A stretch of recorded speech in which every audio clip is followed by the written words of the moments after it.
It was a children's wig. Hello and welcome to the T-Force LCS Rundown, episode 110. My name is Mott Ganorum, TSM fanboy, lover, extraordinaire. I'm joined this week to talk many, many great things in League of Legends by a group of distinguished gentlemen. First off, Mr. or I guess Mrs. in this case, Katniss Everdeen. I volunteer as tribute. For those of you not joining us on Twitch, you can go back and watch the VOD of this, which I actually look at on YouTube. Mr. Blake is dressed up as Katniss Everdeen this episode, and in a moment we'll explain why. You're going to get the audio muted for, like, copyright stuff. But I am for those 4 notes. It's hype shit, man. Twitch just puts the band hammer down on 4 notes. I need help to make a very important decision. Okay. Peter Gale. Okay. Yeah. I didn't know that was a quote. He was my first kiss, you know. Shut the Okay, well, currently we are like full on cosplaying this.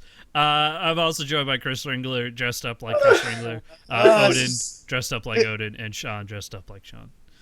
And Modest wearing his old man hat. I am still wearing my old man hat. I also do have to go to the bathroom, which is becoming kind of like a weirdly consistent part of the show. You're just Pavlov. You're a Pavlov dog, man. Yeah. You turn on that mic. You get us all onto the Skype call. You look at each one of us in the face, staring longingly, lingering maybe on a Katniss Everdeen over there, and instantly you have to shit. It's more like trying to find the gap in the part where you guys are saying really stupid shit before we go live to actually be able to push the button and go. But Did you guys know that I was in 2 Hunger Games?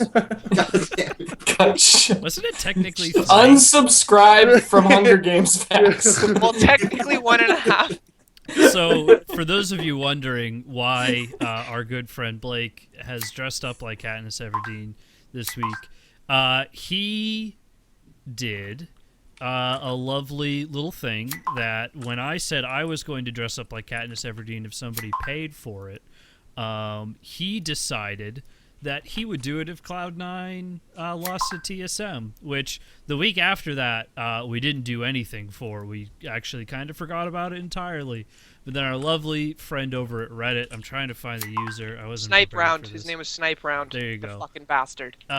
He's a good person who Loyal listens to the listener. show and loves it. Loves it. Pointed that out to us, and here we are. Full cosplay. If you're listening out there in I'm podcast land, joking. we have a wig, we have makeup, we have the little pin. There's even a bow, a very unconvincing bow, but it's a bow that's slowly draining the life out of Blake.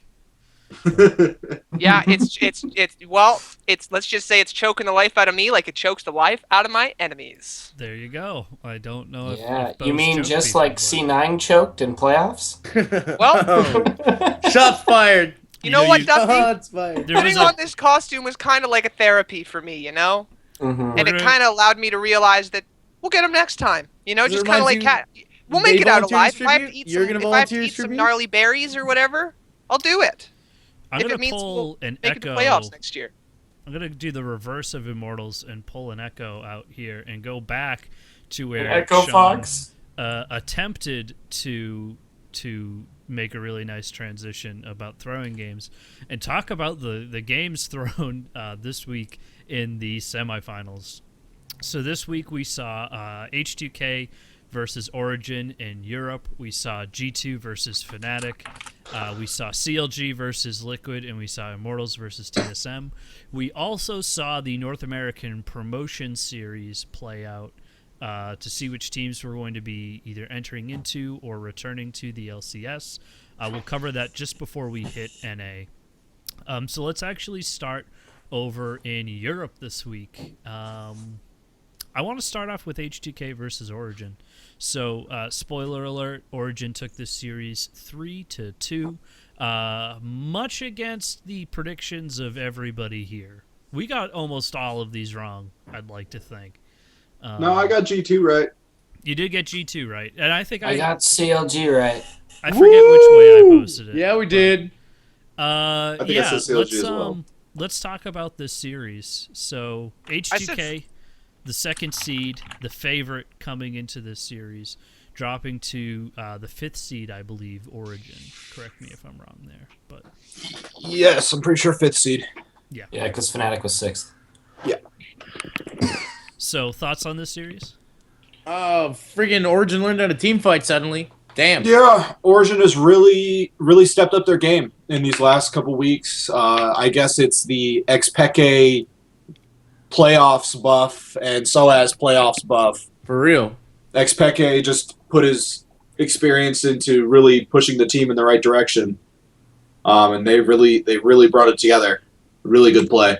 I also think there's something to be said for having 2 mid laners that can swap out, and in between, like during the game that you're not playing, you get to sit with your coach and watch the full game and see what the other team's doing and what your team's doing, and then get to swap in the next game and just be like, okay, here's what we needed to do. I think that's something that a lot of people don't talk about. I think when you just have 2 mid laners that are able to it's step a in and huge out like that. advantage. Do you guys actually think that's fair? Oh, Yeah, for sure. absolutely. Anyone can do it. Yeah, Anyone can it's do just, it. it's If it just was kind of like only- in that exact moment that doesn't seem Yeah, super fair to me. But like, I mean, in the organization wise, it does make sense. Where it's like, yeah, we do have subs that we can sub in, but it's just kind of strange. It's just something Yeah. that a lot of people don't consider, you know?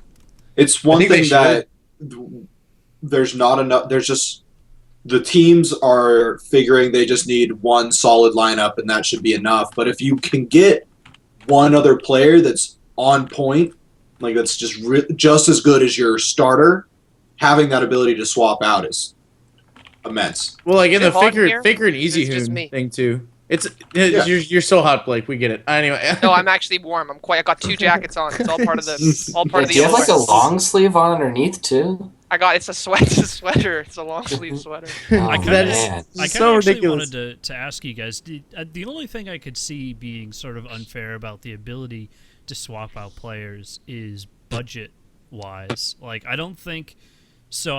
Unless you do from your pool of subs, I don't think that the talent pool is expansive enough to really be able to have most teams afford to be able to have like comparable subs to go out, like Xpeke or PoE. I mean, PoE, while he did Origin had him swapped out after their no one tower. They did get one tower, but their no kill loss against H2K, which was game 3.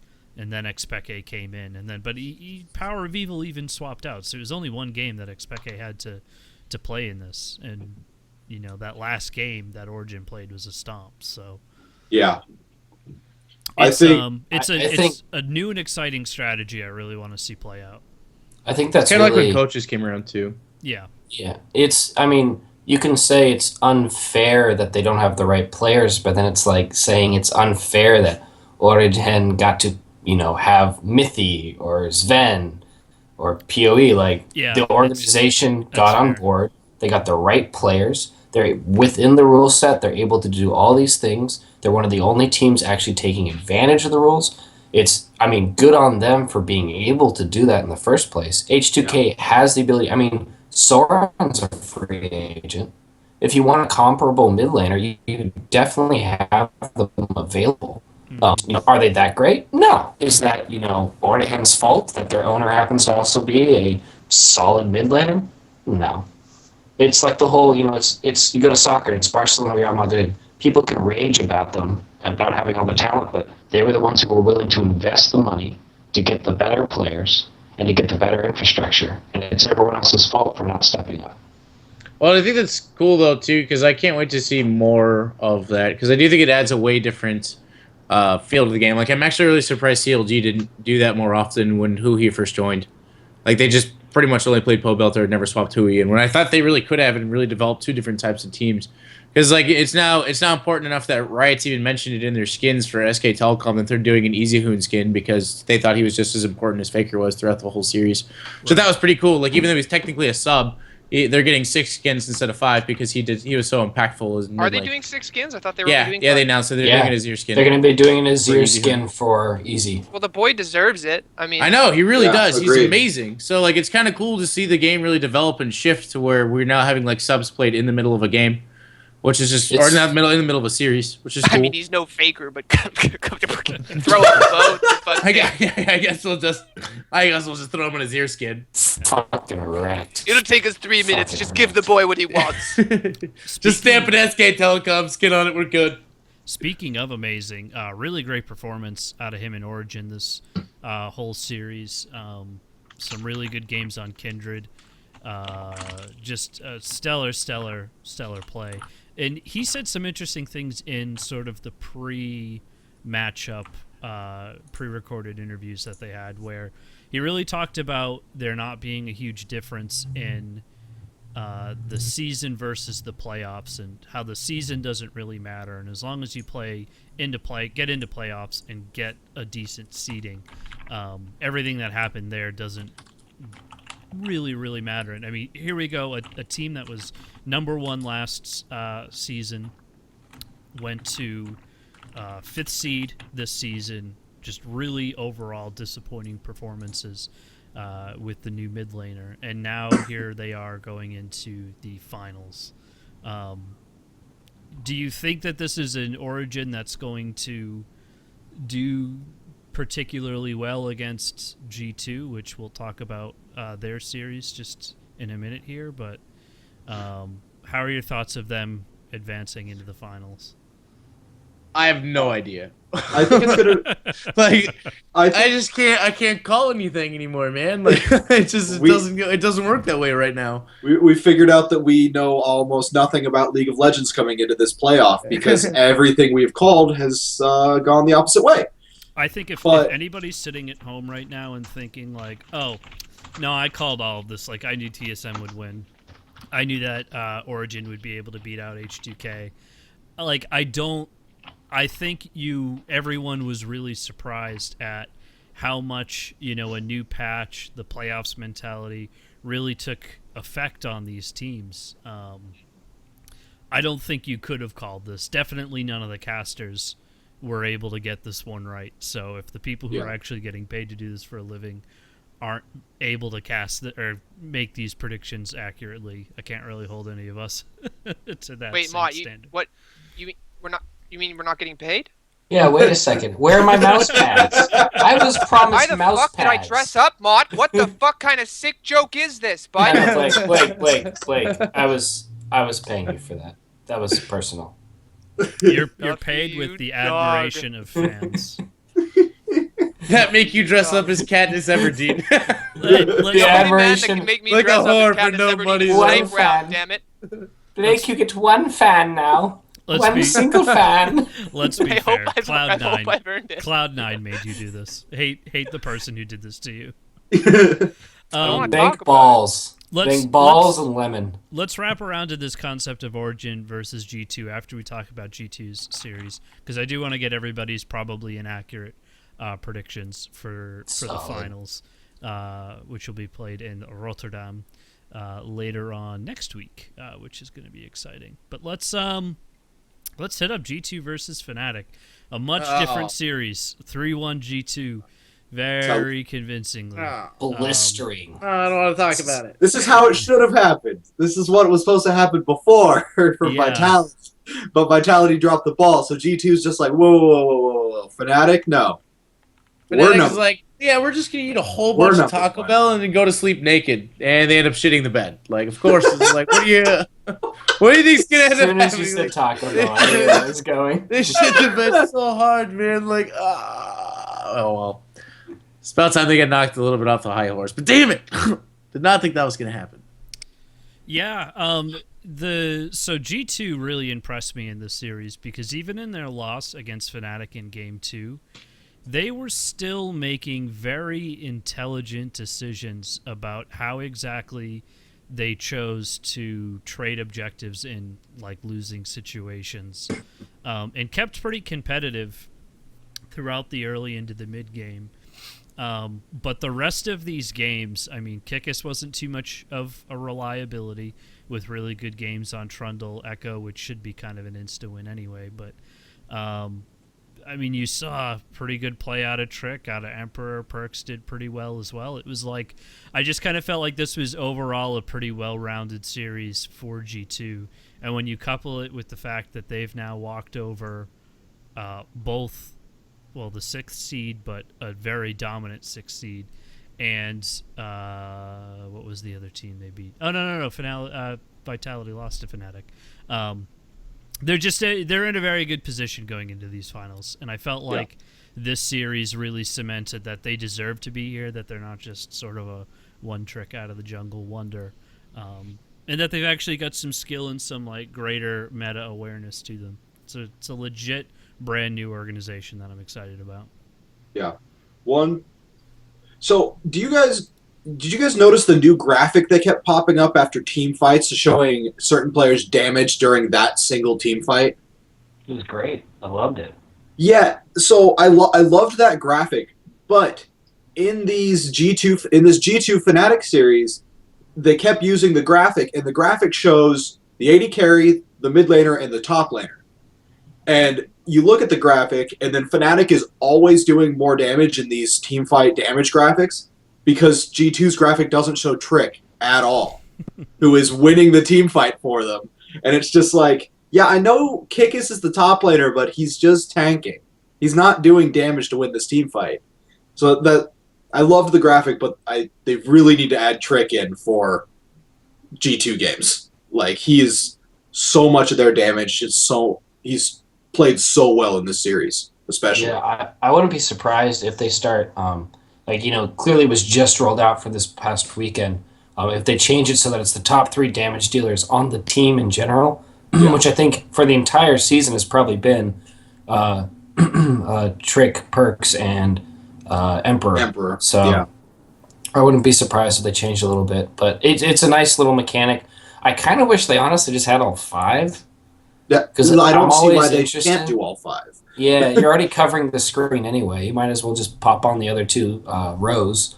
So, no, but it's really cool. I like to see it. I like to see, then you can actually start, putting the blame squarely on the right people. Reddit can finally, do its real detective work now that we're given all the data possible. So I'm really excited. All the data possible. Yeah, I mean, like, I'm feeling really good about G2, and Fnatic's bans in this were super weird. They banned out Lulu and Bard a lot. It just didn't seem like... It didn't seem like this was the Fnatic that goes on a tear in the best-of-5 series. Like, I don't know. I just, overall from them, I wasn't super impressed by anybody's performance. Like, I was very intimidated by Reckless when he got on that on Ezreal and went 7-0 and 8. I thought he was going to be able to really turn on after that, and it didn't happen for Fnatic, and it's so sad because they're not going to go to the final. Perks showed he's a really good Rise player too, which I think is a good thing for him to have in his wheelhouse. Oh yeah, really good Rise player. That's so tough. It is a little different after the patch, in the way that you actually have to like thoughtfully now balance out his spells. But he is pretty much still a spell machine. Yeah, he does have actual legitimate combos now rather than just face roll. But the combos are literally just what button do you start with before you start face rolling. So, we did see it fail. He's not impressed by you, Perks. In other games. Shout out. Perks is fantastic. I just don't think using Rise. There's a lot of people that have played the Rise and haven't shown to be very good on it. And Perks was very good. We all know my opinion on Phoenix. Yeah. One good, Savage. One good play. One good champion, one good play. No, I think the worst thing was that Perks got Rise more than once. Yeah, he got it 3 times. Yeah. They just kept giving it to him. That's an embarrassing thing. I think that, honestly, I think it's a little bit because they won the first Rise. Fnatic won the first Rise game with Febiven on Zed. But that's kind of why they won it. Yeah. And then they weren't able to keep the Zed, and then the Rise was just able to really do a lot the next 2 games. Yeah, and Perks did go 0-1 and 4 in that game. In one of the games that they played that Fnatic did win, the one game that they did win. So it wasn't it wasn't something that you had to be particularly afraid of. Well, I think it was this was showing just how much better Young Buck did than Daylor in picking bans. I thought it was really interesting that one of the things that Fnatic has struggled with consistently all split has been their pick and ban. And I didn't think of G2 as particularly strong when it comes to this part, but they very clearly out Fnatic consistently when it came to picks and bans. And I mean, good on them, good on Young Buck, good on everyone else involved. Yeah, I mean they were able to target the Nidalee pickup from game 2. Later on, they knew that they didn't want to deal with that presence of counter jungling. When Fnatic banned it out in the first and then picked it in the second, I mean that's like the standard pick ban stuff that you see a lot of teams ignore. Where okay, they don't want you to play it, and if it's not banned, they're going to pick it up. Maybe, and then they're successful on it. Even worse, maybe you need to ban that out in your upcoming games. And like it's really it's a really simple box to check off if you're G2, and it would normally go unnoticed. But I think now that we're moving into a best of 2 series, how you adapt in the pick ban in the second game is going to make or break these teams going forward. And it's good to see that like this new of a team is already starting to get that and know that mentality before having to get completely thrown off by it next split. So Yeah, I think what's so fascinating is, and we'll definitely talk about this more when we get to NA because one team showed a definite lack of this, was the ability to quickly adapt to the weekend meta. yeah, I mean, meta shifts from honestly week to week. Since patches are coming out rapid fire, you know, we've had, I think for the past 3 patches, it's been 2 weeks or so in between. So there's not a heck of a lot of time to find what might have been OP even 2 patches ago, but you're just now realizing it. And so you can see how, Rise suddenly became super impactful this weekend. But last weekend, in NA and EU, I don't think he was even used. He might have been picked once or twice. I don't think so, though. But now suddenly you're seeing in one weekend an entire shift in how the game's really played, at least from a champion perspective. I think that's fascinating. I mean, you have to be able to do that, right? Like, that's what the coaching staff is for. They're supposed to adapt to that changing meta and be able to work that into your game plan. And if it's not something that you necessarily want to work it into your own game plan, you at least need to be able to stop the other team from exploiting it. And that it's so simple, but I think some teams just get so caught up in their own ability, mortals, that you don't make the right decisions in these best of series, and it causes losses. But let's pick a loser, and more importantly, let's pick a winner of the European Finals. We have G2 facing off against Origin. It's a tough call because, I mean, can somebody really quickly look up? I'm gonna say Sean, start because I'm gonna go to you last for your prediction. Can you look up what the regular split was?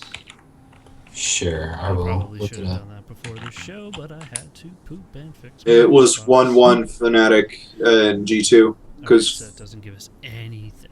I'm Blake, pretty sure it was what do you 1-1. It's going to be a tie. Europeans love ties. It's going to end 3-3. There you go. It's so hard to call, man. I'm gonna say G2 is gonna take it, Mm-hmm. but it's gonna be like a 3-2. 3-2. Okay. Odin. I'm gonna go with G2 as well. 3-2. 3-2. I want to see this new team come in. They're going up against a very veteran team. I want to see them do it. I think it'll be a good series. Okay, Chris. I also think it'll be 3-2. I really do think it could be either way, but I'm just gonna be a stick in the mud and say OG instead. Oh. But I do think it's 50-50. I think it's very, very, very, very even. Okay, and Sean. I am going to concur with everyone else. I think this is extraordinarily close. However, these are both teams that I've completely discounted the entire split, so I don't know which one to go back on right now. I'm going to go with the world champion, and I'm going to go with Origen. In a 3-2? In a 3-2. Well, I'm going to go pretty much against all of you guys. I've always believed in the G2 hype. They were one of the first icons that I bought that weren't TSM. The split, I'm giving it to G2 3-1. Oh, look at me. I get to go last. What was your score? 100 or 1300? 1301, sir. Hey, kid, it works in Price is Right. 1301, Bob. Thank you. Speaking of the Price is Right, the price is wrong for Dignitas because you sold your European team and now you don't have a North American team. Let's start in our discussions of North America with a little discussion of the promo tournament. So, who did we lose? We lost, we never had them, I guess, at least not in this split, but TDK didn't make it. We had them in our hearts. We did. TDK didn't make it. Santana's pissed. I know that. Dignitas didn't make it. Dignitas. The heart shatters. The eyes weep. No more Dignitas in the North American LCS. It'll be very interesting to see what happens to that player base now that they are stuck in what player base? I mean, like, is Cutie Pie or is Kiwi Kid gonna retire? He is. What shift they're gonna do? Well, he didn't say that. Kiwi Kid said he was going to retire. All right, so we know that. It's sad to see such like a storied group go down finally. It was great. It was great that they had Kiwi on the analyst desk, though. Yeah. He's so good. They might pull him in as a caster. He could do it too. He would be absolutely terrible as a caster. Are you kidding me? I mean, it's really interesting that he would choose to do this right here. Like, I just don't feel... They need casters. They need to start doing... I don't know. Did we even talk about the fact that Sif is a caster for EU now? Yeah, we did not talk about that today. We didn't talk about that on a show, though, which... Congratulations, Sifa. I tweeted at him, and he didn't tweet me back. Yeah. Favorite son of the show, Dan Sifa Dracos, is now going to be a EU play-by-play caster. So that's on crazy the real... that his last name is Dracos, and he didn't choose that. That's like such a dope name to begin with. All right, but Sifa's pretty cool sounding too, actually. So the dude's just got cool names. Sifu. So he left the show so that he could focus on his casting career, spending a little bit of time in Taiwan doing some of the tournaments out there. He did the Kepsa Cup.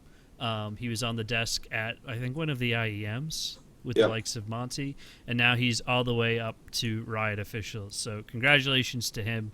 That will be the third T-Force person to make it to Riot official, so I guess we've got a pretty cool thing going. So if you want to work for Riot, I guess work for us first. Oh yeah! Hey Riot, the dream is alive. Hey Riot, if you're looking for someone else, I volunteer as tribute. Damn it! Boom! Get it, guys?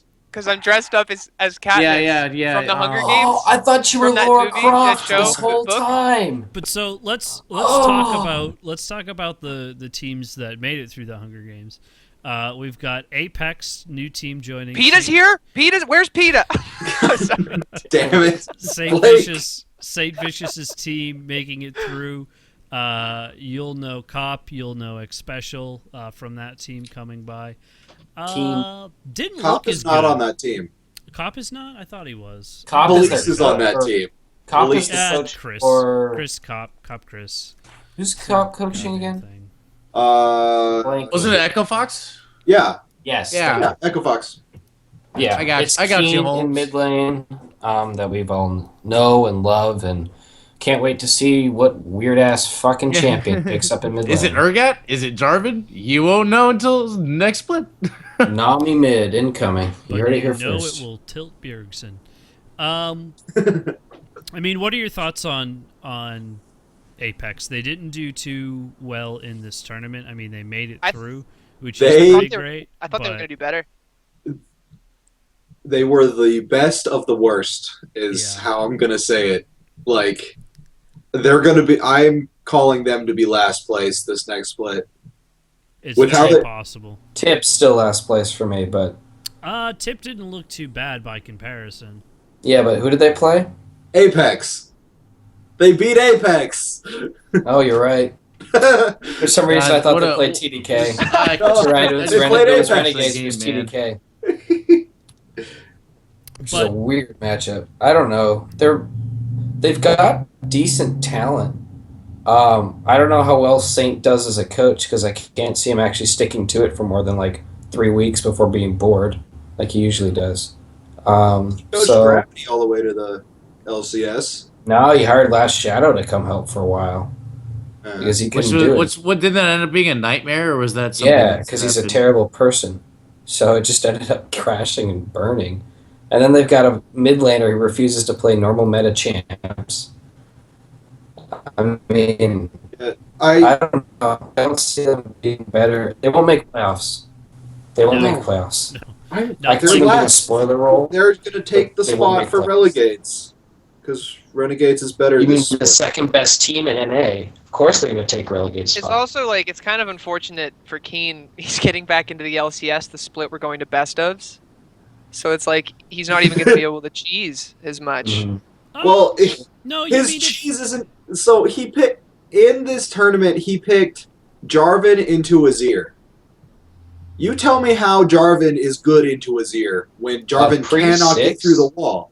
Pre-6, he actually just should butt rape. But you have to have a lot of warding, which means you have to have a supportive jungler who's able in the first about 6 minutes to put a bunch of wards down for you. And then you need to go all in at least once, probably 2 or 3 times, because you need to pick up like 2 kills in order to actually put the Azir behind, because you're going to be giving up a lot of CS so that you don't, get set way back in levels.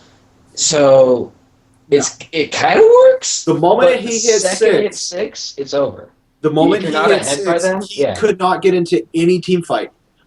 The funniest part is Keen would ult, and then I think this was in the tip game. Proxim would just Azir wall him to the far side of his ult, and he was just stuck against his own wall. Bouncing back and forth. Yeah, it was a terrible pick, and they didn't play it well at all. They deserved. I think the idea is to there, tip. but I think it's a bad idea. I would agree. And that's why I don't think they're going to be that good, because even when you look at just one position, one of the most important positions in the entire fucking game, and you have a pick like that, like you say that's okay.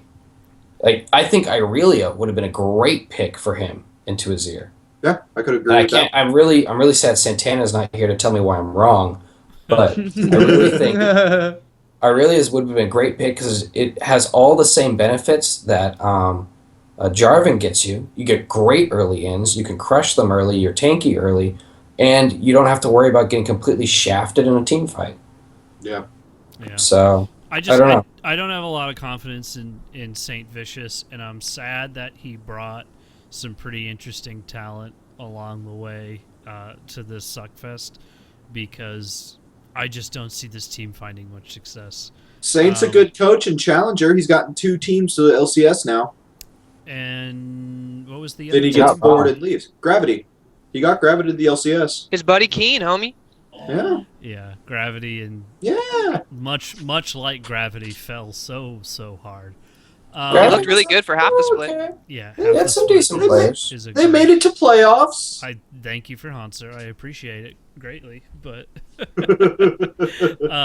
yeah, I mean, it'll be interesting to see. I think right now, NA, the highs are too high and the lows are still a little too high for Apex. So we'll see how they do. Anything about Renegades that stuck out to you? top 2 team NA. I just need to throw that out there, Mott. This is the second best team in NA, right behind not Immortals, right behind. Oh no, they're out too. I don't know. They're gonna be good. The dankest of memes from Sean. I gotta Oh, throw man. some yes. names out The there. They'll be fighting for 7th. or 6th. See, I actually think the addition of Ninja alone has brought Crumb's play up for some weird fucking reason. And I don't know what the hell's happening, but I love it. I honestly think that Renegades could probably compete for a playoff spot pretty solidly, too. I think it is going to be a definite point of contention. I think that mid-tier looks really interesting in the summer split. I don't... It's like, what success can you find out of it, right? Where you're not really playing for points. I don't think you can go all the way and win the whole tournament to get to Worlds. So, I guess, what are your goals as Renegades? You made it to relegation. I keep wanting to say Renegades. You made it to relegation. Well, careful there, Mont. I know. Monty might tweet. Monty might tweet angry things about you. I know. He didn't even think a North American team Hey, could do anything on the world stage. You, that'd be great. Yeah, that'd be nice, please. Yeah, I just I'm happy for Renegades. I'm happy that they're doing better than they were. They're starting to feel like the team that we thought they might have been in the spring. But how's that going to translate in the best of 3? Well, Freeze helped too quite a bit. Question. Freeze has been, really good. and that's why I think they actually will compete. You've upgraded your mid lane to a player who's actually able to compete. You actually have a top laner now. And Freeze, when they won, he already went off. And now you got some good supporting staff. You got people who can actually take pressure out of bot lane. That's why I think they can easily challenge for playoffs. I don't know if they're going to make it, but I think 6th and 7th is probably the most likely. Yeah, that's fair. That's fair. Any final thoughts about this tournament before we move on to CLG and Liquid? Well, I think we should talk about the fact that now you've got what free agents are now available to NA. Nothing's really set in stone because these teams are in the Challenger tournament. So I'm not even just talking about them. I'm talking about Dignitas. So now if someone needs, if we're looking at getting 2 mid laners, and if control mages come back, or zone mages, suddenly Shifter might look a lot better to some people. So that might be a decent pickup for a team who's looking for an actual, competitive edge or strategic edge in some form of best of 3 scenario.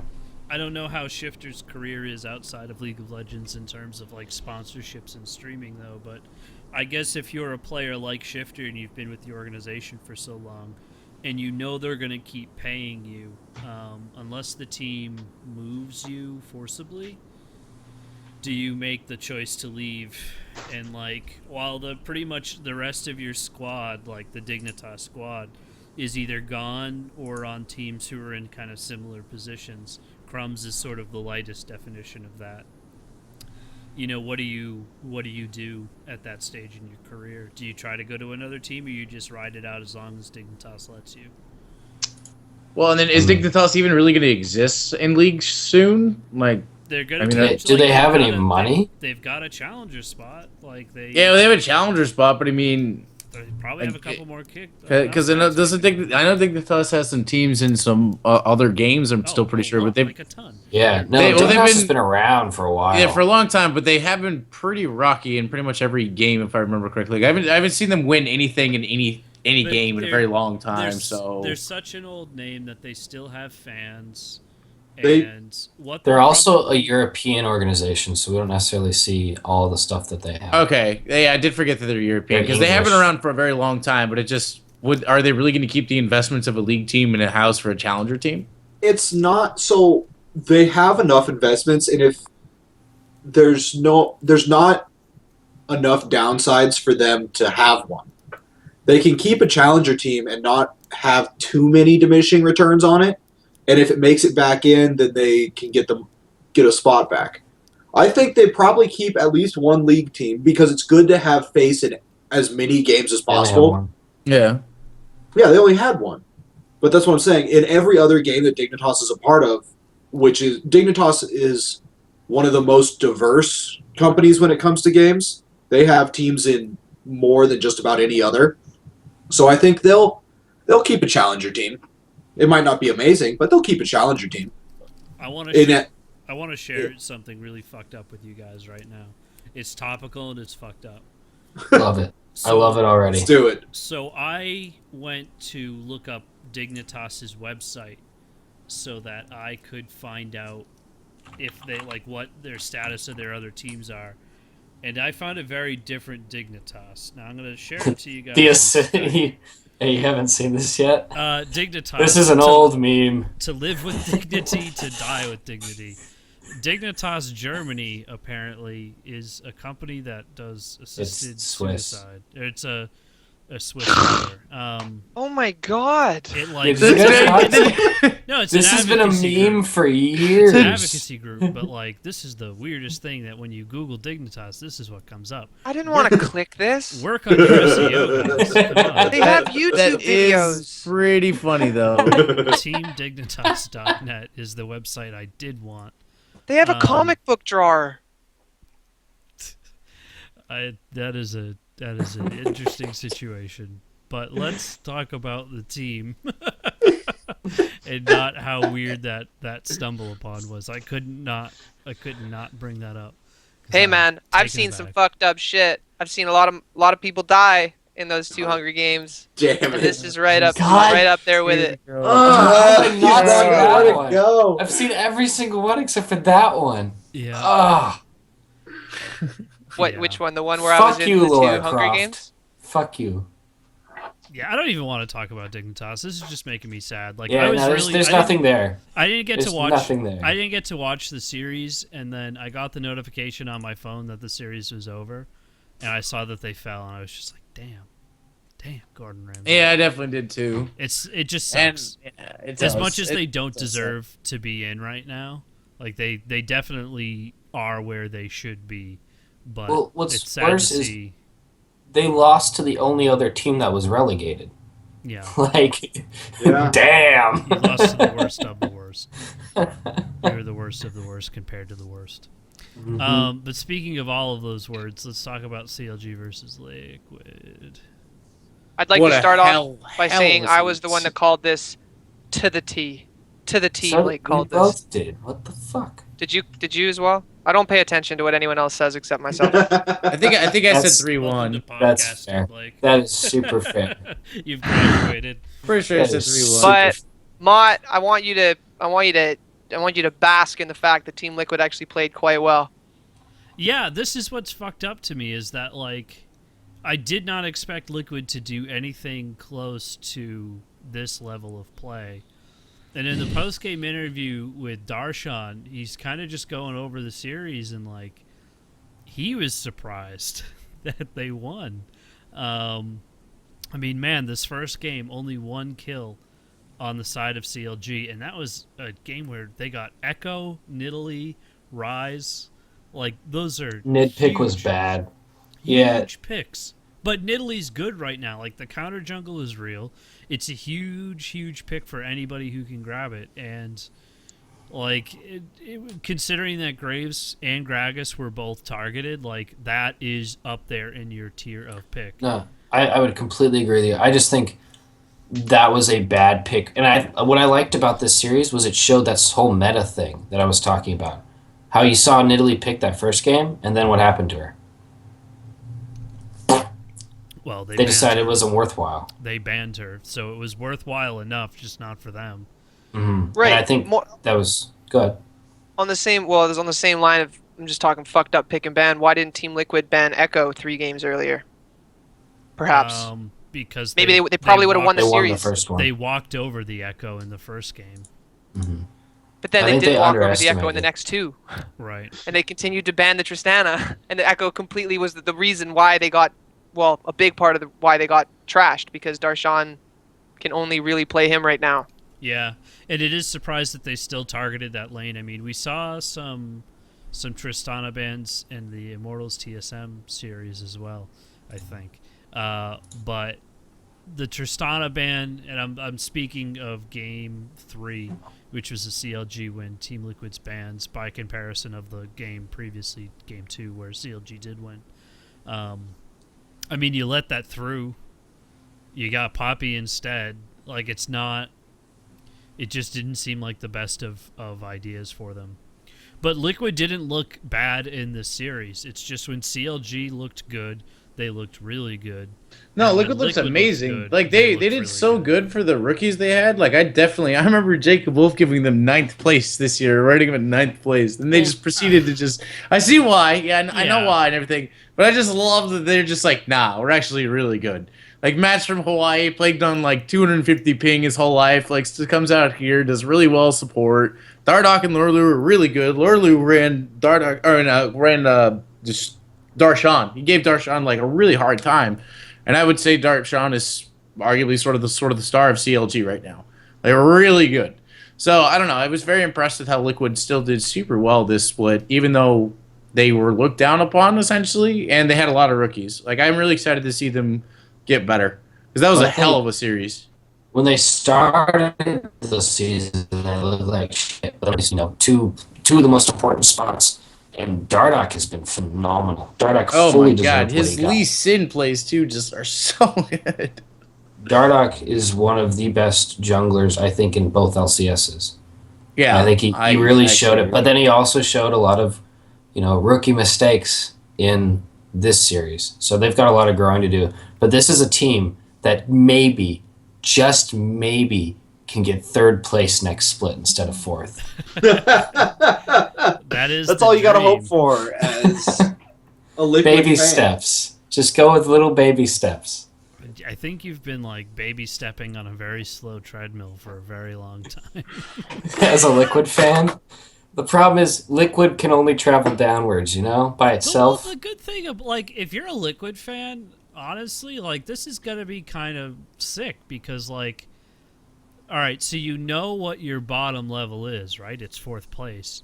But in order to even get to fourth place, you have a really exciting ride on the way up.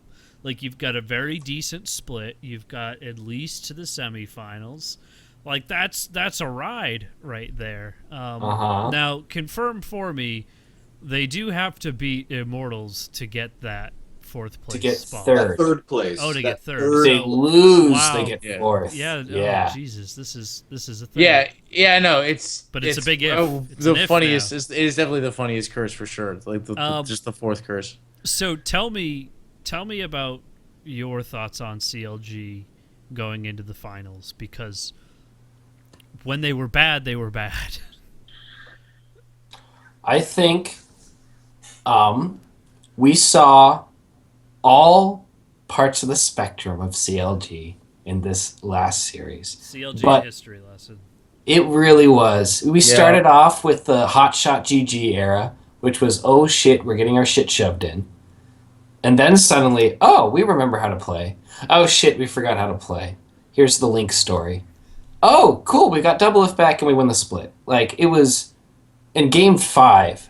We could talk an entire podcast about how much goddamn fun game 5 was. Oh my god. Such a good game. Double teleport. Oh, the game-winning play. I mean, it was yes. Monty would call it a clown fiesta because it was in a lot of ways, but it was just pure fun, and everyone was just going balls out, and I loved it.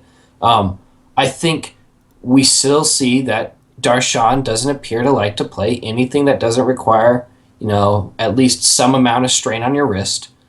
He doesn't like to play Maokai. We are very clear about that. Or at least he's just shit at Maokai.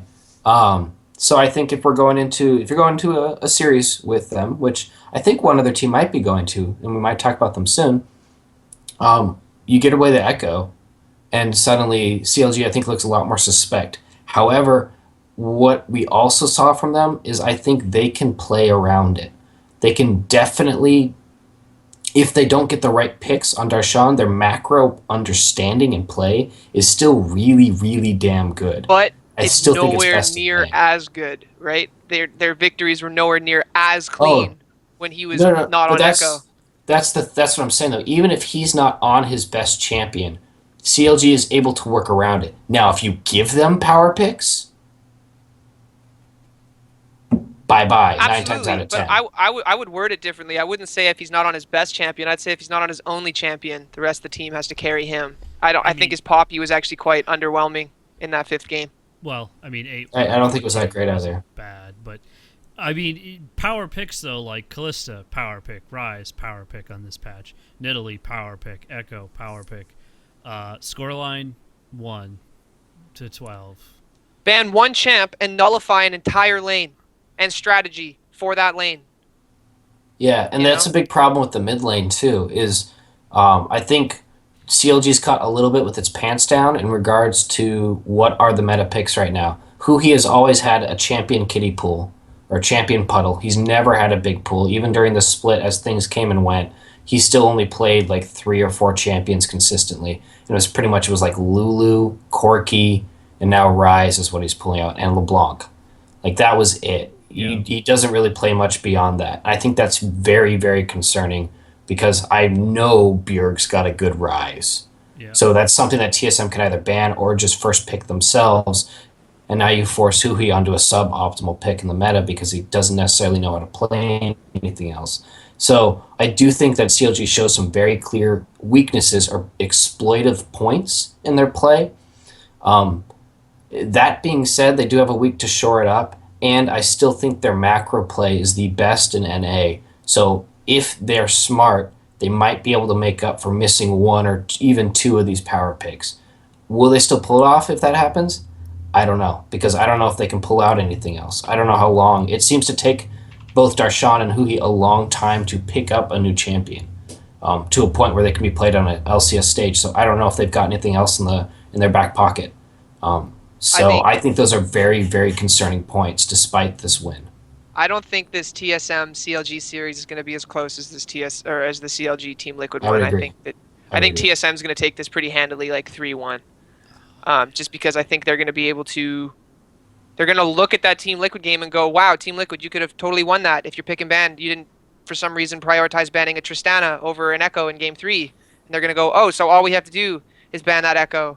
And Hansel, you can play a tank, right? And Hansel will be like, "Yeah, man, I can do that. That's the meta, right?" And they'll be like, "Yeah," and he'll be like, "Okay, I can do that." And then Darshan will be like, "Whoa, they banned my Echo," and then CLG will lose because Bjerg's gonna body the thing is, Huhi. What Darshan had said afterwards, and Huhi said this too. People like the Tristana was banned because it's freaking OP. Like it's insane. Stixxay, Guinsoo, Hurricane, in scrims was apparently just destroying everything, and that's why it was such a high priority on the ban list. So I do think there are some things that we aren't necessarily seeing because they haven't been pulled out on stage yet. Whether those are actual picks or whether it's more of a macro Game play. 4 got pulled out. He got it got pulled out. 4. It did, but I think there's a reason why it'd been banned up to that point. They didn't show it on Game 4, though. I think that they did not take that risk and take an exhaust. You got to get to him. Easier to get to a Tristana than it is to get to a split pushing Darshan on Echo. I would agree with that. I think it's more complicated than it at first seems to shut down CLG. I think they do have very clear-cut issues, but I don't know if those are actually symptoms of something else or if those are truly the big, giant, gaping weaknesses. Side point, I'm also convinced Kindred has a curse attached to her because bitch-ass Kindred got my beloveds kicked out of playoffs. And then Team Liquid wouldn't stop picking Kindred, and they were getting bodied. And I was sitting there, just not like this, not like this. Yeah, I don't know. It was a great series. CLG showed some weaknesses. They showed some strengths. They showed some ability to not tilt. But I do agree with Blake in a way. I think in the final series between TSM and CLG, I think when TSM wins games, it's going to be just a brutal massacre. It won't even be close. I think when CLG wins games, they win ahead or behind by 2 kills, and they get one good fight, and then they end the game off that. Game. We should talk about that TP play, right? That was kind of cool. That was super fucking cool. So if anybody didn't see it, basically the game was on a knife's edge, and Piglet was sitting mid lane defending his mid lane inhibitor turret, and then he saw that there was a teleport coming in, so he popped a trap down, which you would do, and he was like, "I can 1v1 this scrub." And it turned out there were 2 scrubs that came through, and they both TP'd at the exact same time. Now, they should have known that both TPs were up, but you got to feel shitty as Piglet after that, right? Yeah, there's no way to even tell that that's happening. So, and he played so well all series, and then to just be the one reason, like the actual definable reason that Game 5 disappears. He didn't Like, just that play well that sucks. series. He played his fucking heart out the entire season, and like to have that one thing be the defining moment of their entire season split is just not season. I shouldn't say season. Their defining split. It's just like, oof. I'm sorry, brother. It's safe to I'm say. disappointed they didn't get through just because as much as I like watching CLG games, I just think the TL TSM match would have been a lot more fun to watch. I disagree. I think it would have been a lot more. Of course you do, one-sided. Mott. God. But Yeah, let's- the amount that's on the line now, just like with the story of these two teams. on my team. The story of the two teams, like I don't know, this will be a hell of a bloodbath. Yeah. let's talk about the other half of that series. Twitch fans will be happy, I'm sure, to see us move over to TSM now. Yes, Twitch fans. Yeah. Yeah, that's who we're blaming today. All seven, definitely. I mean, them, I'm sorry, honestly. that series was infinitely more interesting just because there's a lot more to talk about. But the TSM Immortals series was also Incredibly interesting in its Yeah. own right. It was fun. It was fun as hell to watch too, just because every game I looked at my buddy and was just like, "Whoa!" So let's talk about this Is series. this legal? Like, Let's talk about this series because Mott, why don't you start us off? the 3-0 comes down, and I think like if you weren't paying attention and you didn't watch the games and you said I was a 3-0, clearly Immortals took that away. No, that's not what happened. TSM, despite all odds, pull out with a 3-0 win. Double lift. The Prophet comes out in the pregame interview and says, "Yeah, I think if we just get one win on Immortals, they're not gonna know what to do," and that's exactly what happens. TSM takes a very, very bloody game one. The end scoreline doesn't really tell the story of the game. 17-8 in favor of TSM. You got to pay attention to the gold in this instance of 83k to 7.5. That's only an 8k difference at a 43-minute game. That's still pretty damn close. When the momentum swung into TSM's favor, I mean, they were just able to close this out. And to be honest, like as one of the games, I couldn't watch this series live. I had to watch it in pieces as like the day went on because it was my father-in-law's birthday and I had to be downstairs with family and not watching. No, you don't, Mott. Get your priorities straight. You got to watch the TSM games. So I got to watch the first game and I could I didn't get to see the end, but I saw it when TSM was starting to get up on the rise, and I thought to myself like, fuck, they're going to throw this. Like my season-long TSM mentality kicked in of like, this is good, this is great that we're doing something here, but it's not going to cap out. But it did. We won, and then we went on to the next game, and we won even more, and then we went on to the third game, and we just closed it out. And like looking back on this series, you look at Immortals and you almost wonder what the difference between like Immortals today and Immortals during the regular season is. And the answer to that question is nothing. And therein lies the problem.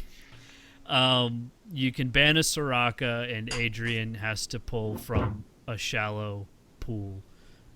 You can ban a Rise, which is in the meta and should be something worth banning, and now all of a sudden it becomes a major pain point and TSM's banning it too. Like, that doesn't get to surface. You do Lucian top lane because you're Huni and you can carry and you can do really well, guys. Like, I'll just be great as Lucian in the top lane. And just, like, nothing here worked for Immortals. They lost at pretty much every stage of the game with the exception of game one. And they just got rocked by a TSM who I didn't even want to win coming into this series.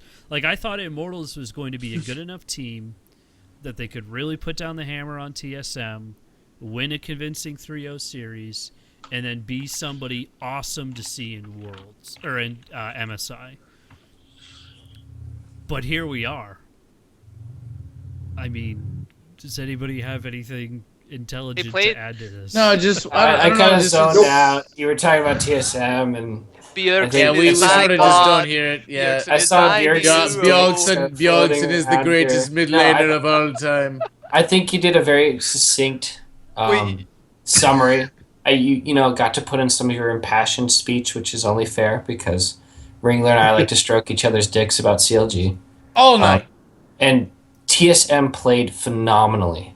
Yeah, they I did. mean, Immortals fell apart, but TSM also played really, really well. Mott, I want to tell you, as a C9 fan who rips on you every week for being so hardcore in your devotion, Bjergsen's my god, my spirit animal, my everything. This 19-year-old man is everything I want to be. I gave you, by the way, on the stream overlay, I gave you double lift because On your have- wedding cake, there wasn't a bride and a groom. It was just a Bjergsen at a computer. Actually, the weekend of my wedding was finals. In New York, and I didn't get to Oh go. yeah, I remember that. Yeah, but And you were standing, you were putting the ring on while you were checking stats on your phone. no, I didn't have my Stop, phone you on. stay- Day of my Bridesmaids are literally holding up like an iPad showing the stream Any- behind her head. Anyway, I will say that I was rooting for TSM that series, and I was very, very happy to see that they finally came together as a team. That hug that Yellow Star gave Hooney after the games on that third win, Yeah, I almost shed a little fucking tear. I mean, Because this is the Vengeance tour when you really look at it, because you've got Hooney and Rainover, you've got the other parts of Fnatic that left, you've got Wild Turtle, or you've got a Double Lift rather, Wild Turtle. I'm sorry, I'm totally off my train of thought. I had such a tilted day. I was so ready to come in here and like slap my dick on the table about TSM, and then my Xbox had to break, and other shit's going on. And fucking just the worst, but You found out one of your beloved podcast hosts was in 2 Hunger Games. intimidated me a little bit, I guess. Damn it! I killed him a lot. But no, I like fucking- you look at just all of the storylines that builds into this series that because of TSM's performance we never really talked about. TSM really during the regular season never had a chance to beat Immortals. So you didn't think like, okay, Double Lift's going to be playing up against Bjergsen. He's also going to be, interestingly enough, playing against Wild Turtle, which is kind of the big matchup anyway, but now both people are on different teams. Like, you've got Adrian, who's got this chance for redemption from being on shitty tip, now onto a much better team. There's just so much that layers into it, and it just totally falls flat. And I'm so glad that TSM did it now, and call it the Weldon effect, call it finally clicking as a group, time will tell. But I'm so glad that this happened here and not at MSI. And thank God we can finally put rest to the age-old debate. Is Lucian a good top laner or not? God, I was just Nope. rolling around I in think the bed question trying to is figure that out. Constantly thinking Is about Lucian this. a tank? Is Lucian No. a tank? So Okay, what like, I why- actually want to talk about with this is I think this whole playoff structure with OG's rise and TSM's rise really questions the integrity of baseball. I mean, the integrity of the LCS. The fact that you had, 8 weeks straight of games being played on fairly specific metas with fairly specific ways that the game should be played, and then you come into playoffs and the meta has shifted so drastically, quote unquote. It hasn't really shifted that overly much, but it has changed in a pretty significant way. That suddenly you're able to see teams that were dominant all season just fall apart because they didn't follow the meta shift. Now, I think it's, on one hand, it's good because it shows what team is actually better at adapting, but I don't know if it's necessarily fair because you have a team who was undisputed the best team the entire season. And then by the time they get to play their next round in the playoffs, everything's changed around them. They're unable to adapt, and they look like utter and fucking shit. I mean, everybody has to adapt, though. It's not like... No, one and I team- agree with that.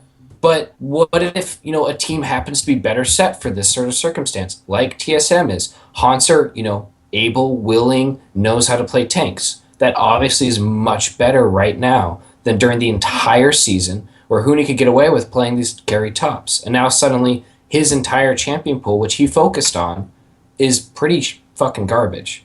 Well, But here's the thing about that is that okay, that is a fair assessment when you just take it on its face value. And I'm just bringing it up. I'm not defending it or anything. Sure. I do think the way it is now is better. I think it shows a more cohesive, better understanding of the org. I think there are people out there who will defend that point, but a couple of factors here. Number one, Riot's putting out patches faster, so there's more time outside of the game for people to adapt and practice and know what they're going into. In that same light, when you hold back patches, like let's say you were going to say that, all right, the last 2 weeks of the LCS is what will carry into playoffs. So there's plenty of time. Nothing's going to change. This is what it's going to be. You can't practice that outside of the game. Like, unless there's some secret, patch that you can play on from home and, the teams can do it in their house and they can scrim on it. That's just not how it happens. They have to play in live and practice based off of those changes. So those are two big factors. And then there's the other factor of no one else who plays this game gets that opportunity. When you're at home playing dynamic queue, solo queue, whatever you're doing, you have to play on whatever patch is out. And that means that the people who are eventually going to be good enough to play into the LCS have that same mentality and have to spend all that time adapting and changing. So it's really it's a moot point to think that oh well what I can't play on this patch and that's somehow Riot's fault. No, I'm sorry. You can't adapt to the changes. Well, it was. I mean, it revealed, I think, with some people. I wasn't, as if you guys might recall, I wasn't too convinced that they would. I thought it was going to be closer than this. I didn't think they'd be able to adapt from game to game, but I didn't think they. I didn't it was still. think TSM it was would still win at all. It was a weird thing to call, but I wasn't convinced that Immortals was going to be able to just stomp a series because, as I just said, I didn't think they'd be able to adapt from game to game, but it turned out they just weren't able to adapt at all in general. But I mean, what could have helped could have been maybe, again, I know I'm just harping on Echo this whole podcast, but maybe Huni could have picked Echo, which was up every single game. And he played it as a carry role previously. Yes, and he has. He and was now spamming it in solo queue. The night before. He was apparently spamming Tank Echo the night before and doing quite well on it. And it was open every game. Well, you know what? It was free. It was free. Probably had the least amount of practice with, and that is losing. I've said it multiple times during the show. I will continue. That was beautiful, to say Mott. it. That was beautiful. You have to be able to lose. You have to be able to, especially in a best of series, you have to be able to take a loss and quickly adapt on the fly to how you're going to change. But also, it's a huge learning experience. You're going to know things like Huni not being able to play these, carry champions in a tank meta. Stuff like that sticks out in a loss, and it sticks out in a way that makes you want to address it. Whereas if you just win and maybe he didn't play the best, well, okay, this was just a bad game. You can explain it away, and now you have these problems. And maybe, the overall strat was, we're not going to pick the Echo because we don't want to show that right away. So let's not ban it. Okay, they didn't ban it. Awesome, they didn't pick it.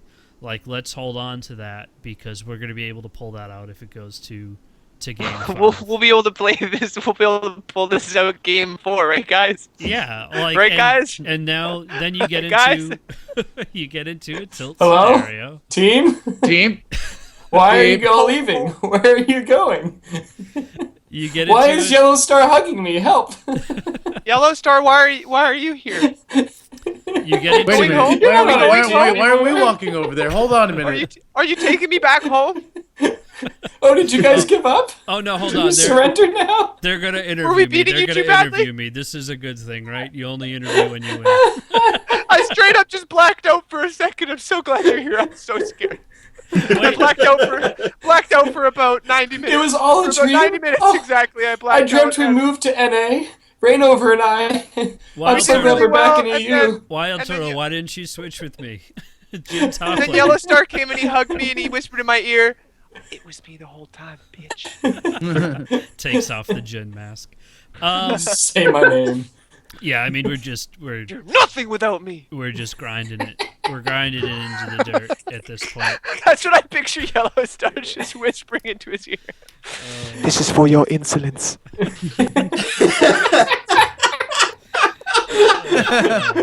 All right, let's call the finals in North America the story, the classic. We started the spring split here. We're ending the spring split here. CLG TSM. What do we I got? can't fucking believe it. I know, me neither. Like, no fucking way is this our actual It's finals. dope though. Honestly, it's dope. I just It wish, really is. Just I cannot just wish believe it was it. Team Liquid instead of CLG. Immortals goes 18-1, and it's the CLG and Seven, TSM seven. finals. Like, what the fuck? Yeah. Double Lift got a nice little, tiny little piece of trash talk. And on yeah, Double Lift is on Yeah. TSM this Oh, year. yeah, Like, Yeah, what? but it what wasn't, are it we wasn't like watching? it wasn't like outwardly facing trash talk. It was like he just kind of slipped it in. He was like, "Yeah, I think it's a double lift sided matchup." He had a couple of good ones. So Singers. Blake, CLG TSM. Where you go? TSM 3-1. Woo! I'm just gonna go ahead and say it because you said it first. I'm gonna give it the same one, 3-1 TSM. Odin, what do you got for me? Do I have to? You certainly do, right or God. wrong. This is how they gauge our paychecks, Odin. 5 games. TSM. 3-2 You have no TSM. idea how my friends are gonna rip me a new one for saying Yeah. this. This is They're why all we, TSM fans, and I always say TSM shit. I'm gonna. Oh my god, I'm not gonna hear the end of this. I'm This giving is it to why we don't TSM get- now. This is why we don't get paychecks, is because they are solely based on our predictions. Exactly. Chris, what do you got? Fuck you all. CLG 3-2. And Sean. My head says TSM 3-1 or 3-0. But my my heart body- says, fuck you, CLG 3-1. Let's do this. I'm gonna put. Oh, he walked away. Yeah. Let's get his head out. Hey, I am gonna Duffy. Where's your put. phone case, Sean? Get that phone case. Yeah. I am you gonna guys, put. you guys. I'm gonna do a favor for you, Sean, and I am gonna put the 0-3 in parentheses, in favor of TSM for you, just in For case me? when that happens, you can like have a little bit to sit on. Oh yeah, I'll be the only one who called a 3-0 then. Yeah, no, I'm cool with that. Yeah. No, I guess you guys just gotta hope and pray to, I don't know, Hotshot GG or whoever you guys pray to. That, Chowster. We Chowster. pray to the Oh, one yeah, Chowster, percenter. that makes sense. Chowster. You guys just gotta hope they don't pick Kindred Oh. because The thing is that Smithy Calling it actually right now. played Kindred halfway decently. it doesn't matter. Yeah. Yeah. There's a Halfway- curse afoot.